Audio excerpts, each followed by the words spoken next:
What's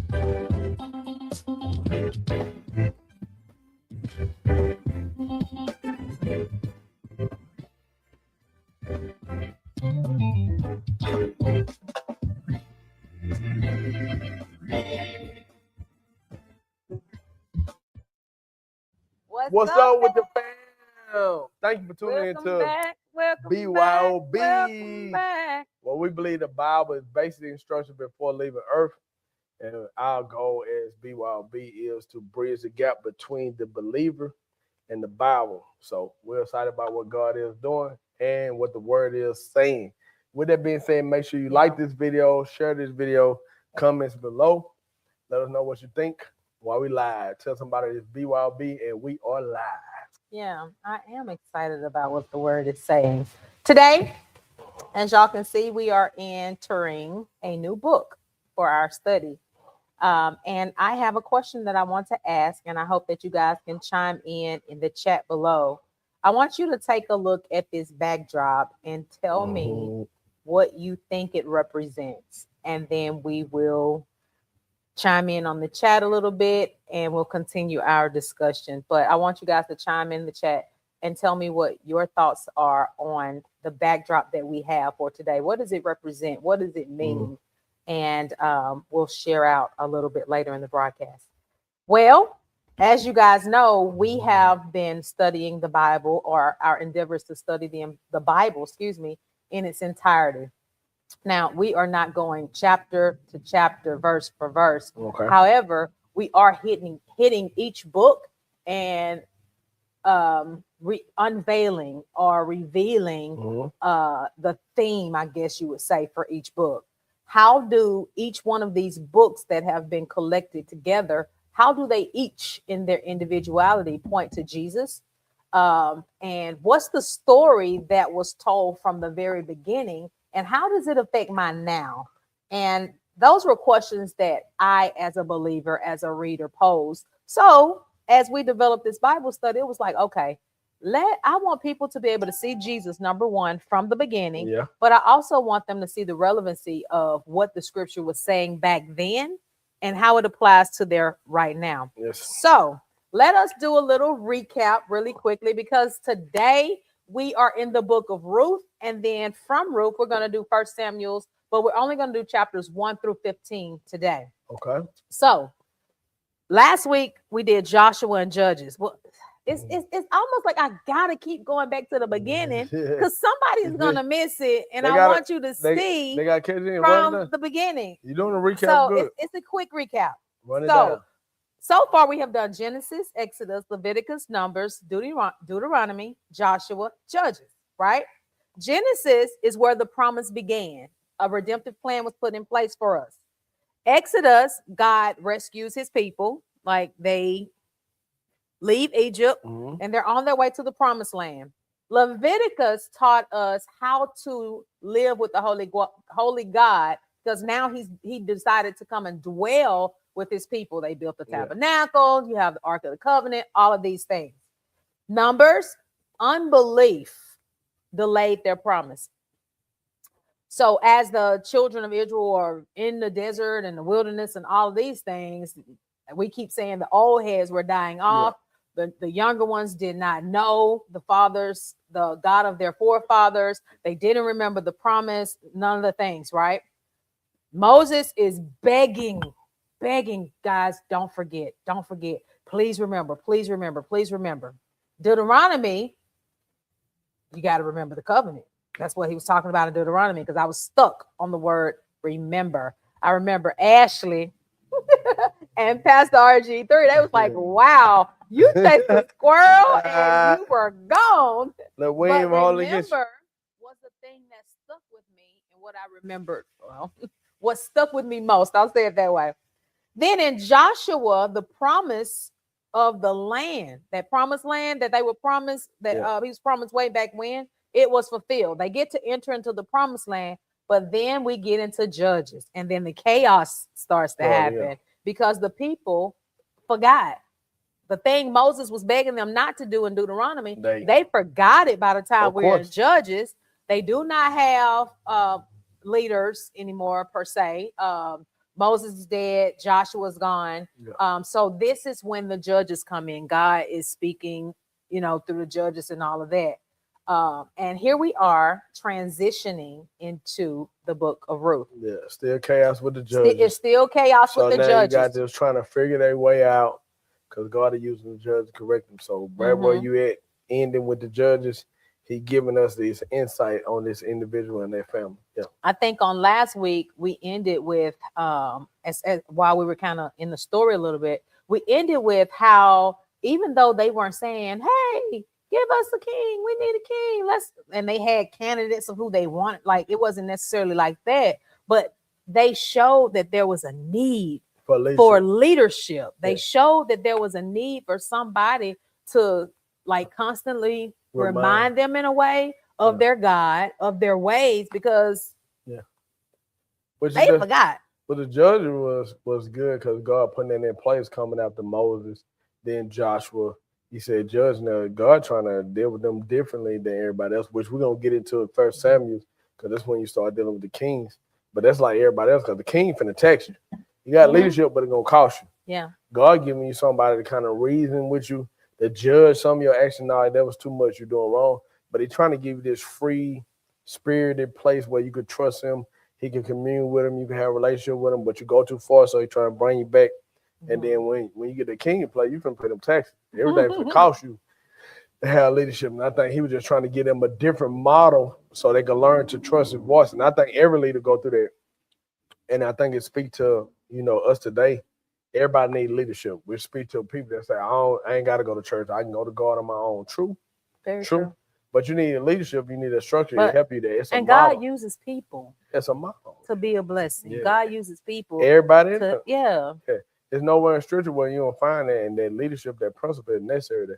It's just like a kid can say, I can learn how to read, you can. But it will behoove you to go to school. It behoove you listen to that reading and language art teacher, and then to help you with your math. You can figure it out, but at the same time, you getting the advanced knowledge of a teacher to walk you through, which accelerate the process of you graduating and matriculating as it relates to your education. That's the same thing about Christ. Student. Come on now. I am a student. So when you understand that, that's why I said teacher. He is the great master teacher, rabbi, because he's accelerating the process. The stuff he went through and experienced, we're able to see it. And when you come to church, when somebody ministering and sharing it, they're walking you through the word. It should be something you do on your own. It should be in the word. So when you hear somebody you're part of, and I'm chasing a rabbit now, squirrel, it should be confirmation of what you already been practicing and doing anyway.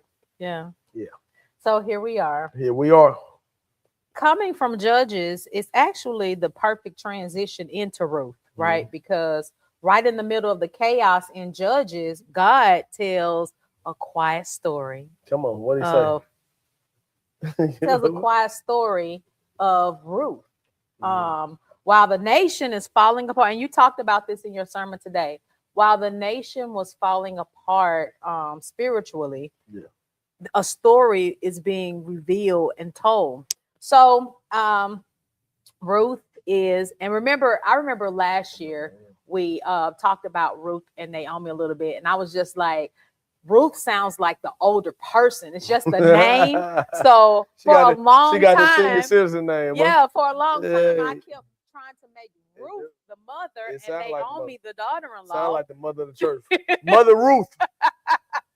So for a long time, I would just mix up the names, but I think I got the names together now. So Ruth shows how that even when a nation drifts, God is still faithfully working through individuals to fulfill his promise. So that's what we're going to talk about today, because remember, the promise was made in Genesis. Okay. How does each book begin to unravel or unfold this promise? So the book of Ruth, it shows how God uses the individual to unfold or fulfill his promise. Right. So here we are in the book of Ruth. Ruth is a woman from Moab. So I think it's called Moabite, right? Yeah. She's a Moabite. Her mother-in-law, Naomi, is from Bethlehem. She's an Israelite. Her husband dies. Well, they move to, where they go? They leave Bethlehem and go back to, they leave Bethlehem. They leave Bethlehem and go to Moab. Moab, and then they leave Moab to go back to Bethlehem. So while there, of course, both of her sons died. So it's just her and her daughter-in-laws, and she had two sons. So it's her and her daughter-in-laws. There are no grandchildren. So everybody really is kind of just free to go their separate ways. But Naomi obviously saw something in Ruth. I mean, dang it, I did it. Ruth obviously saw something in Naomi. And then vice versa. I know it's because of the name. You good. And I thought I had it. But Ruth obviously saw something in Naomi. Right. Something about her resilience, her spirit.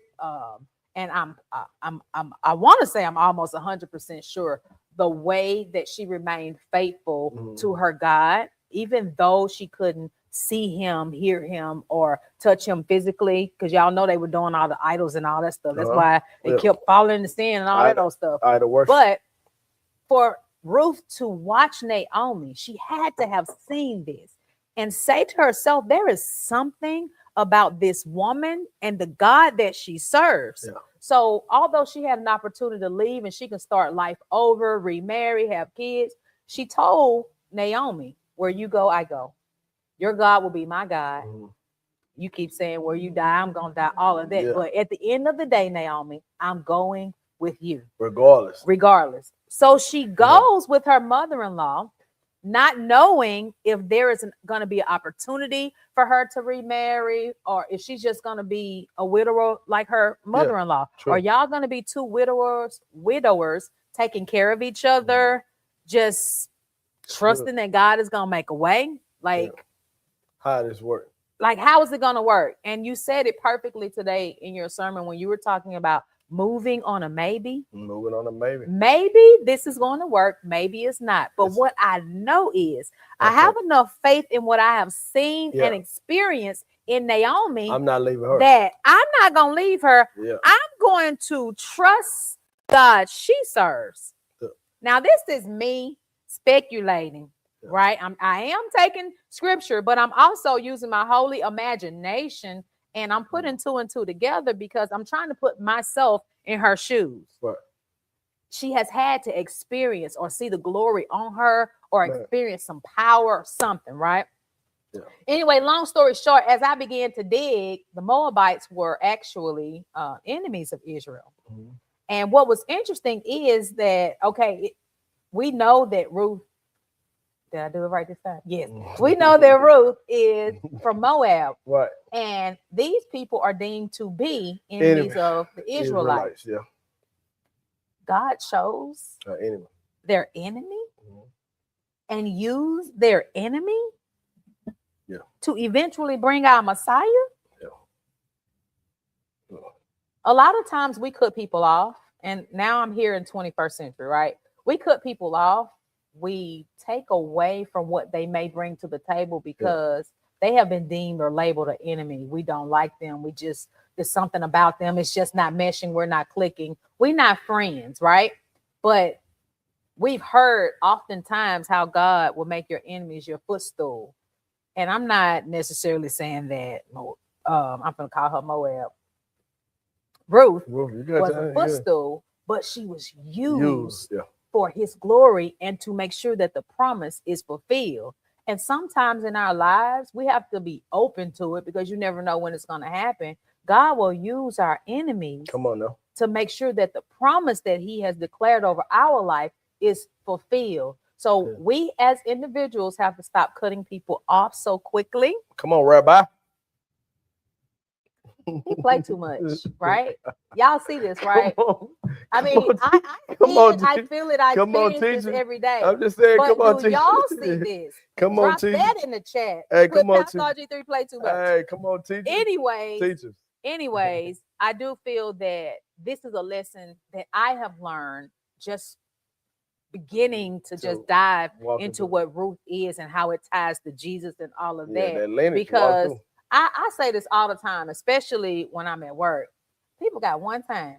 Oh, come on. When you show me one time, I'm done. And I may not be ugly. However, the communication and then that extra stuff that you just kind of do with your friends, I call it shoo-shooing and stuff. I can't. I can't. But I'm learning that sometimes that just may be a part of the process of helping to fulfill the promise and call that is in me and on me. Yeah, people in place, and look at this. Just say they left Bethlehem because it's a family. Mhm.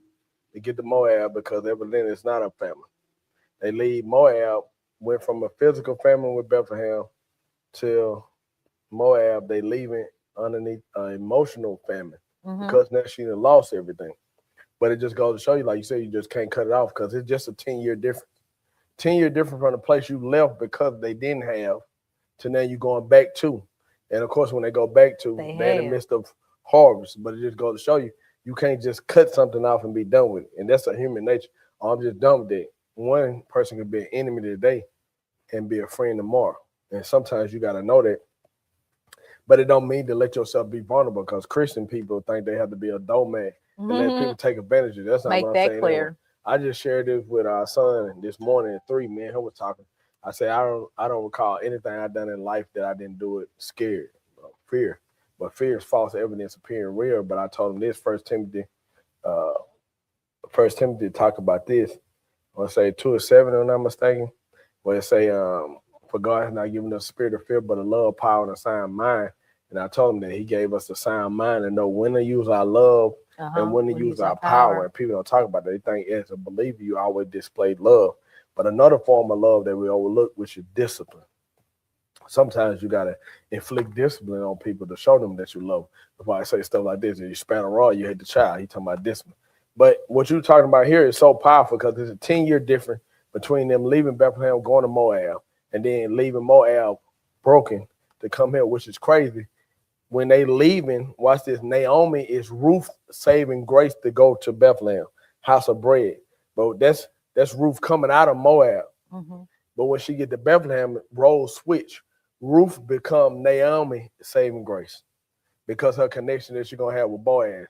So it changed their whole trajectory in life because now she become a wealthy woman because of that. And then Naomi get blessed. So much stuff I ain't even get to this. The scripture said that, now you know this how you know it's the miracle power of God. It said that Naomi nursed Ruth and Boaz's child.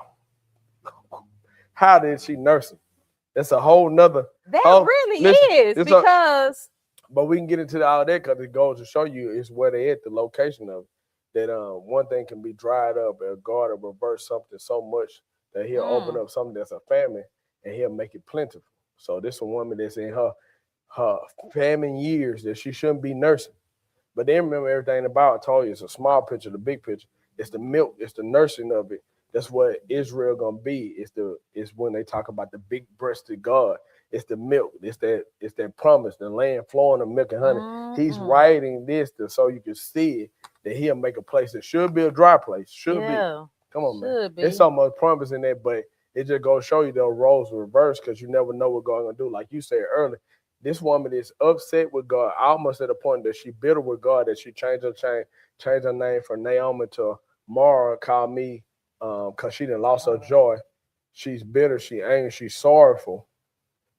But Ruth still sees something in her. Mhm. Like whatever that happened before that, it must was such an impact in her life. Even in you in your stupor, I'm not leaving that because I know what's on you. Even with the nonsense that you on right now, because it said that the lady stopped talking to her. It said that she got, so that means, and this is just me talking, she could have traveled all the way from Moab to Bethlehem because they don't pick back up until they get there. I mean, that whole travel time, she ain't saying that. Okay, you don't want to listen or whatever, you don't want to follow. Imagine her in the attitude. You like, where you go, I'm going. Regardless, you might not want to. You might well stop all that. I'm still here. Period. And it goes to show you that her light was such amazing light. She don't even know that she's this girl saving grace. You saving this girl from Moab. You saving the enemy of Israel. She coming into the household of faith because of you, because of your light. But you can't see it because of what you're going through. And that goes to what I said one time before. Sometimes we let our predicament change our perception of Christ. Because I'm going through such a hard time, it ain't no way. But no, he used a hard time. Because watch this now. If she wouldn't have never went to Moab, because she probably said that she went because she lost everything, you would have never picked up Ruth. You never pick up Ruth. Ruth never meet Boaz. Ruth never meet Boaz. You don't get Obadiah. You don't get Obadiah. You don't get Jesse. Don't get Jesse. Don't get David. Don't get David. You don't get the 42 generations later where you get Jesus. meaning all this rest on her going to Moab to lose. Yeah. Now, I can't tell you the details. I disturb your spirit, make you leave Bethlehem, the house of bread, to go to the place of water, but I sent you there so you could lose. But I only sent you there for you to lose so you could bring back what's necessary to sustain you. But I can't tell you the losing part. See, this is what we preach on. We get happy and shout because we know her finished product of her testimony. Yeah. That lady didn't want to lose her husband and her kids. You mean to tell me I gotta lose all that just to turn around and go back? Now I gotta face the people that know I left with them. Yeah. But then you did all that so you could sustain me forever. She part of the legacy of Christ because of her obedience. Yeah. But I can't tell you about what you're about to lose. And that's how I would with our thing with God. I'll preach say you gotta trust him when you can't trust him. Because if he told you all the details, you wouldn't want it. You mean I gotta go through all that hell to get over here where's the blessing at? Because remember when they showed up to Bethlehem, they showed up in reaping season. I told y'all that's you can run out the door right there. I didn't plant nothing. I didn't put nothing in the ground. I ain't toiling the sun and nothing. But when I show up, everybody eating. Yeah. That's enough by itself that they return. Taking that too. They return on a miracle. They return in something that they didn't have. And then it says she gleaning in the field. I mean, she picking up behind everybody else that been there the whole time. That's how he gonna do it. Some people coming in last minute. You about to get the overflow, even though you don't even deserve to get it. He's just gonna open up doors for you. He's gonna open up opportunities, promotion coming. Know your resume ain't adding up. It's just gonna open anyway. And I told somebody, this ain't for you if you don't believe it. I ain't even trying to get you to understand it because it's not gonna make sense because it's not have nothing to do with logic, but everything to do with your spirituality and your connection to hearing the voice of God. Yeah, that's good. Hey, we're gonna go to church. Look, we go to church. Because you was going to church and I just was just saying it's a lot. I said, service. listen, you know, I ain't get a chance to cover a lot in that text. I had to try to get out of there. Then I'm trying to stretch my wings a little bit with Charles. Happy birthday, Charles. Trying to get them in there, so get them plugged in. That's good. Good stuff though. So something that I find interesting is that and I've already said that how God uses your enemies, right? Now we know that the children of Israel, they stayed in a perpetual cycle: rebel, oppression, more decay. They cry out, God deliver. They rebel, and they was in oppression, more decay. They cry out, and God would deliver. Something that I'm seeing here, though, is how even in all of this chaos, and if y'all remember, Judges end with talking about in those days there was no king of Israel. Then if you think about how Ruth it says in the days when the judges ruled, right? Yeah. This shows like this whole transition from Judges into Ruth. It shows me that even in all of that chaos, in all of the moral decay, the oppression, the rebellion, all of that, God still was using people. Like he would still reach way down. We hear that all the time. He had to reach way down. He reached down. And if there was just one, he used that one to change a generation. Yeah. So what I'm looking at, okay, this nation is oppressed. This nation collectively as a community, as a group of people, they have rebelled. They are not honoring God. They have forgotten. This nation have. But there was this woman who did not forget. And because she didn't forget, her daughter-in-law saw that. She saw her heart. She saw that there was something different about you. And I choose to believe that she wanted to know about the God that her mother-in-law served. Yeah. In that, I believe God started dealing with Ruth. He started touching her heart because why would you? If it had not been for God, if it had not been for his hand and his guidance, why would you choose when you're still young enough to go to stay where you at, remarry, have kids, Why would you choose to move on to maybe? I'm going to go with her. Maybe it's going to work. Maybe we'll have somewhere to live. Yeah. Maybe we'll find a job. Yeah. Maybe I'll find another husband. Maybe she'll find another husband, take care of me. That's a lot of maybes. There is no certainty there. So I choose to believe that God was already working on her because he was cultivating something in her and preparing her. So while she's working in the field, while she is gathering and working, and listen, y'all go and watch that Tyler Perry version, Ruth and Boaz, because it was a vineyard. She was out there getting grapes and making wine and all the stuff. It's a good little version. They working on. But while she is working, she's being prepared. And I'm jumping a little bit ahead because this picture back here, and I see it. She over here working in this field, gathering wheat and whatever else, gleaming, as the Bible says. She's working, and while she's working, she's being prepared. Then later on, we're going to find out this young fella was over here on this side. You put it all together. He's working, and while he's working, he's being prepared. What I see is God is no longer necessarily looking at, okay, these are my chosen people, right? Yeah. He's looking at, I'm looking at this individual with a heart for me. Mm-hmm. I'm looking at this person's character now. Because if you think about it, and I'm still jumping. I didn't mean to go this far like this. But when you think about when David had to replace Saul, it wasn't about his stature. It wasn't necessarily, I mean, we know it had to be the lineage, right? But it wasn't, it was about his heart. Yes. That's why we always quote David was a man after God's heart, because God is now looking at their heart posture, not their position, not their title, not their wealth, but the heart posture. Yeah, where your heart is. So he was able to preserve or to fulfill the promise through somebody who was deemed as the enemy. Come on now. A Moabite woman, she deemed as the enemy, but her heart says something different. Yeah. My heart don't say that I'm an enemy of God. My heart is saying that I desire to be a friend of God. So much so, I'm moving on this maybe. Just so I can get to know him. So as they transition back to Bethlehem and she's learning their ways and she's working and all of that, he's preparing me. He's working on it. He's preparing her. And you said, what was it that Boaz saw in her? Like, it's so many people out there working. Yeah. What was it about her? Something different about their work. God was preparing her. I choose to believe that there was a certain glory on her. Come on now. That was not just appealing to his physical, but it had to appeal to his spiritual too, because I'm pretty sure it was a lot of bad girls out there, but it was something different about that bad girl named Ruth. And as he investigated the story too, we didn't get a chance to get into that, but as you go throughout the chapter, it's a series, because he even tell her about how she honored Naomi. He's telling them this, so this what you're looking at.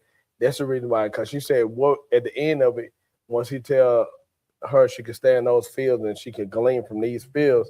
Say, what is it about me? She asked that question. Say, because I heard about how you treated Naomi, with her being connected to my, I think it was an uncle, something along the line. I would say uncle, cousin, how we acknowledge her husband that passed away, how you stick and stay with her. That's what he watching. So then he watching, and then as the progression happened, when I said she go for Wilson and asked Naomi what should she do, said lay at his feet and put his blanket over you and then do whatever he tell you to do. Lo and behold, he even tried to offer her in a sense to somebody that's younger, like, hey, y'all take it, whatever, but you had to keep her name, protect her, and keep the legacy. They didn't want that, so he ended up marrying, because everybody don't get into the story like Boaz just right there. He was like, because you would even stick and connect with me being an older man when you could have went for a younger man. So he's watching her humility, how she's moving different, how she's choosing different.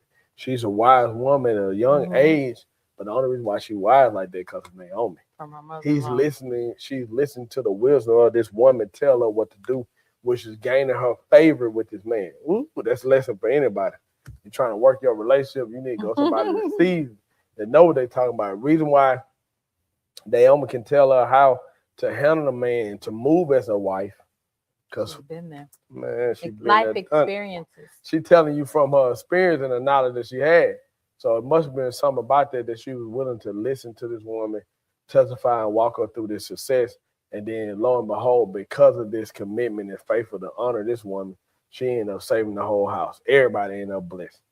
Man, when you could just be obedient, there's something about it that opened up the door to cover everybody that's connected to the person that's being obedient. That's a lot by itself. Yeah. You go to church on that. And you did. You did. I got a little bit. He even tried to hoop a little bit. Well, come on now, me and Charles. Hey, we learn each other. So in that, so it's heavy, which lead us into, because we're at the halfway point, lead us into 1 Samuel, because you mentioned a little bit, you kind of went there already, but you don't get David without this. So I was gonna do the go ahead, walk through it. So Ruth and Boaz, talk to they get married. Come on now. They have a child, kissing Obed, and hugging. Mm-hmm. And Obed fathers Jesse, and Jesse fathered David. So now here we are in Samuel. Okay. And Samuel, it's a lot in Samuel too. Going to that, with him being a prophet, hearing the voice of God, Samuel started early. But before you do that, number one, how did Samuel get to where he was? That's what I'm saying. So Eli and his children. But even the children were horrible. They were scoundrels. But remember this though, God skipping over Eli to speak to Samuel. Because his people was so messed up. His chosen ones, the high priests and stuff.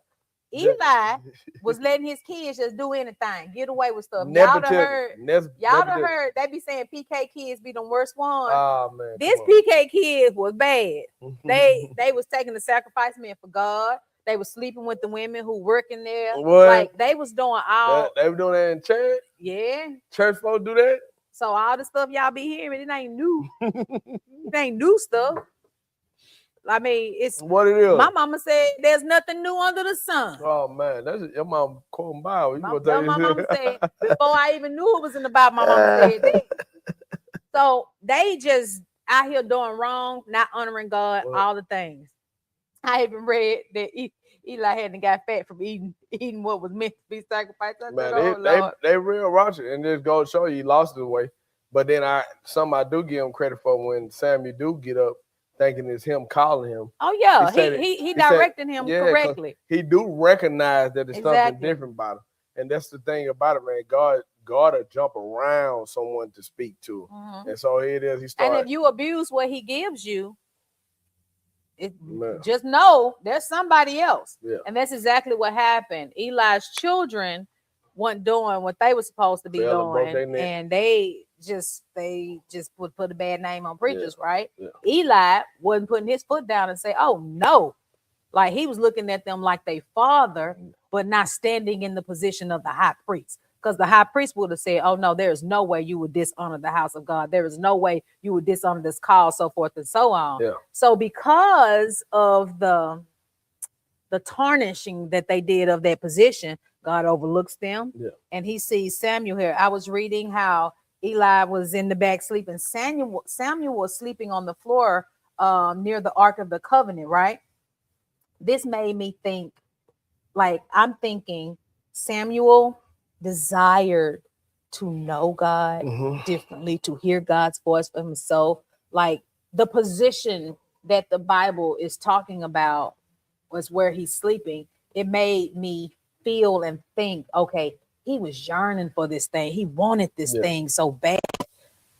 Probably because he admired Eli in the beginning, and you see people do wrong sometimes and it can turn you off and make you feel some type of way. But I choose to believe that he still honored what he at least had before. So God speaks to him. Eli tells him, "Hey," and just say, "Okay, Lord, I'm listening." Yeah. So he does that. God gives him a word for Eli. He tells Eli what thus says the Lord. He received the word.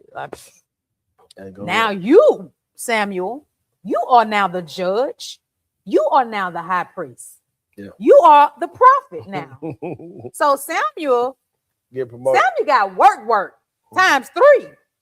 Samuel has work he has to do, but he's listening and God is speaking, because now I'm looking at your heart position.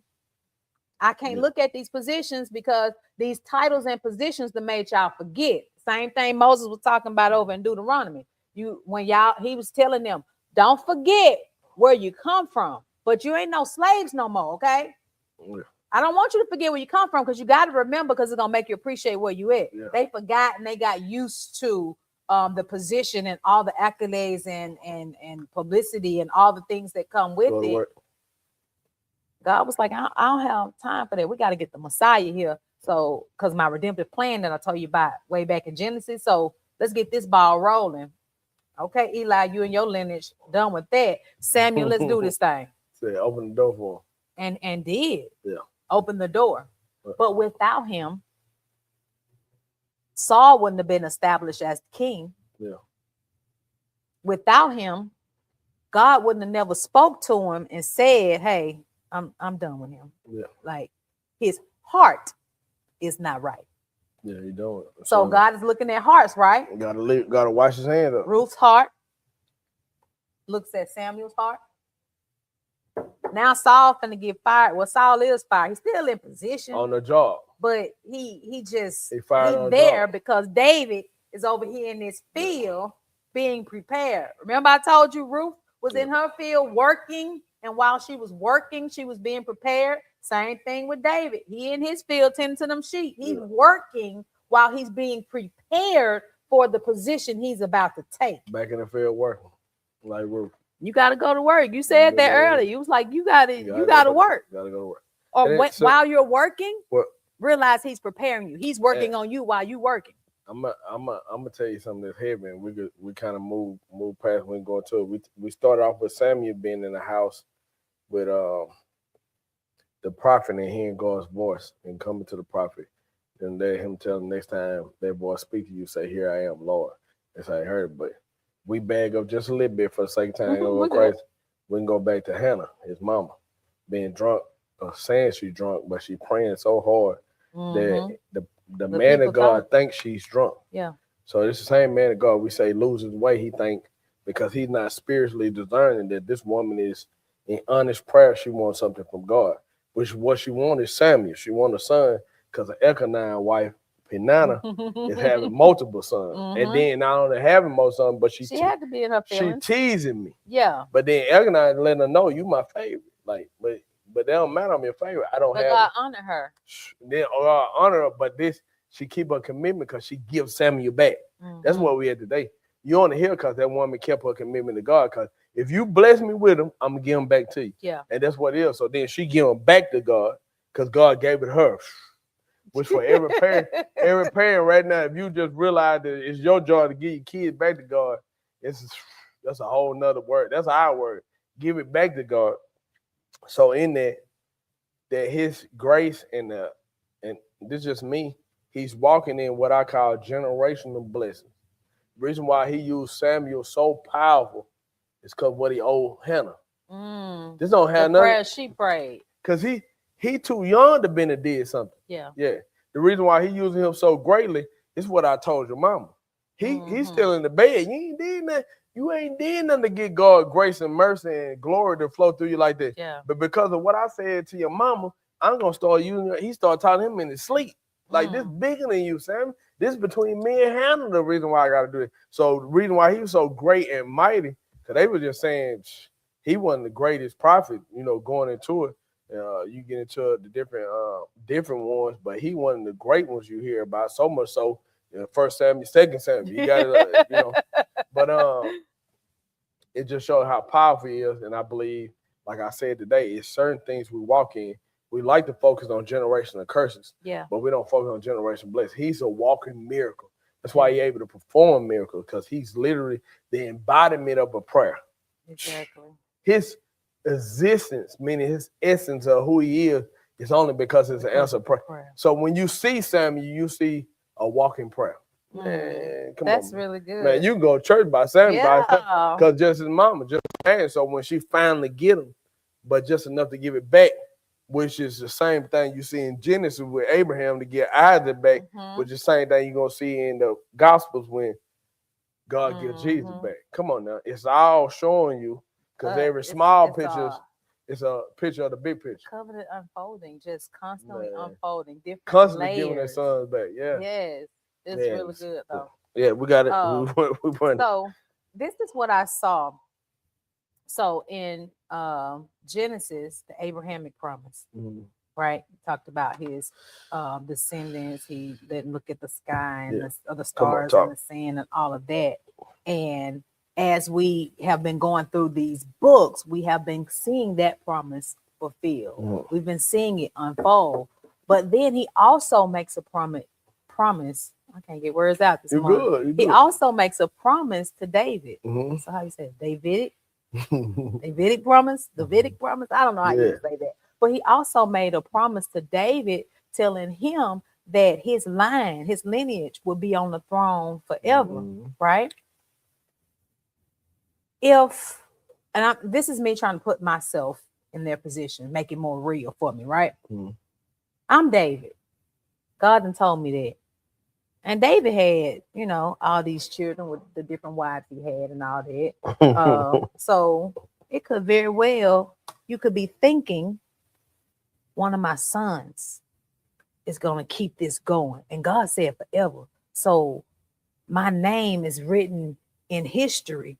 Yeah. Because it's going to keep coming down to me, right? He could have been thinking that way, but knowing David got a man, not a God, but a man after God's heart. Yeah. He probably didn't think that way. I'm saying for me, because I like to put myself in, because I'm trying to process it, right? Our human mind sometimes can't fathom. Like you talking about forever. I'm not seeing the promise that was made all the way in Genesis because my right now is so big, it's so blinding. I can only see the right now. But because Ruth was married to Boaz, the promise of David already start unfolding before he even got it. Before it became clear. Before he even got it. A promise was made indirectly because of the promise that was made way in Genesis. All of this is tied together and it's unfolding as one big, beautiful story to get us to where we are here in the 21st century, right? The whole scenario is the whole Bible. Yeah. It's just a collection of stories that tell one big story, 66 right? books of 66 books that are telling us one story. And as I go through each book, this layer is getting unfolded. This layer is getting unfolded.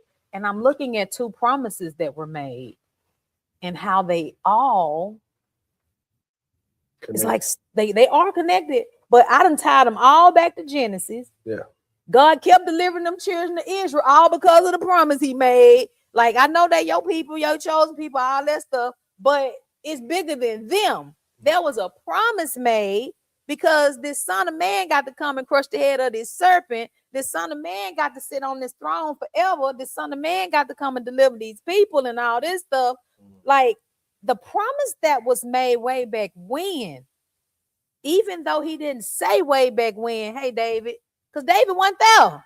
He didn't say it, but because of the promise he made then, it makes the promise that he just made to David and Samuel a little more relevant. Now I can tie these things together because they're fitting together like puzzle pieces. Yeah, everything connected. The whole thing being connected. Child, if y'all not getting this, I don't know what's wrong with you. Oh, that's how you come. That's how you come.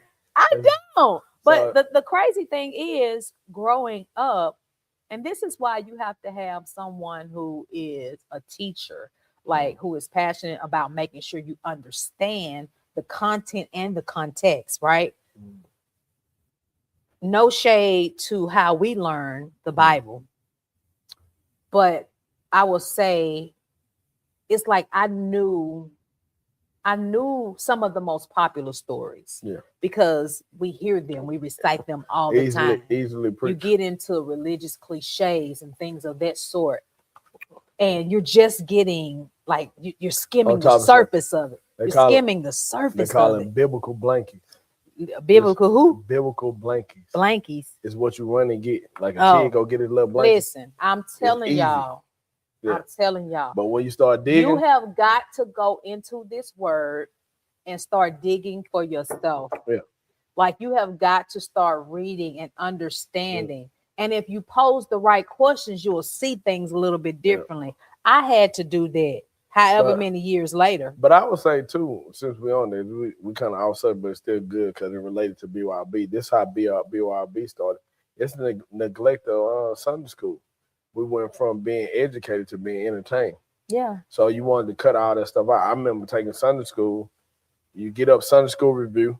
Then the fourth Sunday was student teacher Sunday, where the student had to teach the class. That's how I ended up with the Bible and church. But then you had to get up and do Sunday school review. We need a male and a female to do it.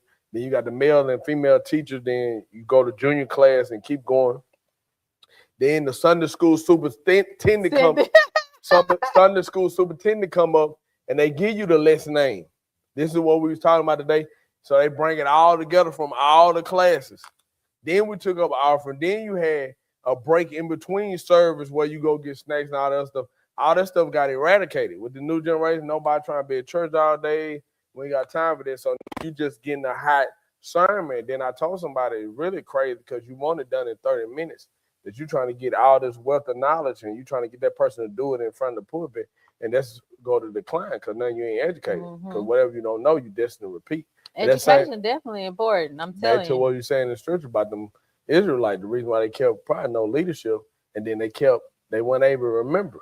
You weren't able to remember. And nobody was reminding them of the story. And that's why I always say BYOB is Sunday school on steroids. It's us getting into the hands of people's pocket where you can take this with you, go back, look at the words, see what we're talking about, go back and research that up, Google this, and you can always do this at the comfort of you driving your car or you at home.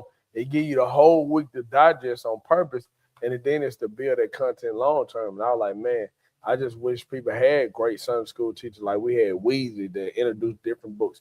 You had Missionary Pinson that introduced us to, and she wanted to have a whole goes good time, but you had Weezy definitely with the different books. For me, she put them in my lap. Mama Carol introducing me to different books. Same thing at that time. You, Pastor Eric Williams, school teacher, bringing the teaching into the service. I remember him with the whole whiteboard in the middle of the service. Like, bro, why you got a white? He up preaching and he on the board, but on point, he was taking the time teaching. And that's kind of what the church then went off. And I, once again, I think I said this during the service. I said the church just in metamorphosis. We actually going through a major transition and shift in the body of Christ that is looking different. Our dressing different, our music different. You got people tatted up. You got preachers with earrings on. You got people with dreads. It just everything changing. People with suits, no suits on. Hoodies on, no suits. You got people got Stacey Adam on. People got J's on. It's us trying to redefine and find ourselves, and it's looking ugly right now. To be honest with you, it's looking ugly right now. That's why people talking about church looking ugly, but it's on purpose because as we blossom and transition, that's what God trying to do. And I don't trip because like you just read in text, Prophet and them, they fell backwards. One of them glutton, he eating the holy food. His son's doing whatever. He ended up dying because he fall and break his neck. But it's all the process. As the changing of the guard happened for Samuel to come on scene. Excuse me. I believe all that we're going through is allowing us to see uprising of a generation. Look at where we at. We in an event studio versus a church or a traditional tabernacle. Come on, tabernacle. What we got the steeple and the cross. It's just totally different. We're on camera. You got the stage. You got the backdrop. This wouldn't happen. You know what I'm saying? Just the environment that we're in. But it's on purpose because during this transition, it's meant for the church to grow and blossom. So I'm happy. And I'm glad we're able to be a part of the transition. We're just bringing our piece to the table. And like I said once before, it's the breaking of the bread, the argument in the church. You're upset because of my piece of bread. You thinking that you got the whole loaf. You don't. You got a piece. Yeah. And your piece, you speaking in tongues over there, but we need faith too. They talking about prosperity over there. We need the money too to speak in tongues so we can pay the bills. We need all of it working together. But right now, everybody beefing and arguing and had it. And that's why I'm glad the Old Testament. Because you see it. It ain't like you just not saying that mess ain't just started. they were drinking and eating the communion and doing all. So you said sleeping with women. So I'm like, when people get to talking, I say, hey man, can you believe the church today? They doing all that. What would you? I say, hey, you must ain't read that Bible. They were doing some God awful things in that Bible. That's why he whooped them boys out of them like that. The Bible I didn't read, y'all be lying on us, man. Them boys, they were ratchet in the Bible. I'm gonna tell you, and I told y'all especially when we first started. I was trying to stay away from that Old Testament. Because Yeah, it's a number one, lot. I couldn't pronounce their It's T in name. there though. I was falling asleep, and I was like, It's "Who is T. this? Begat, begat, begat? Why you can't say it this way?"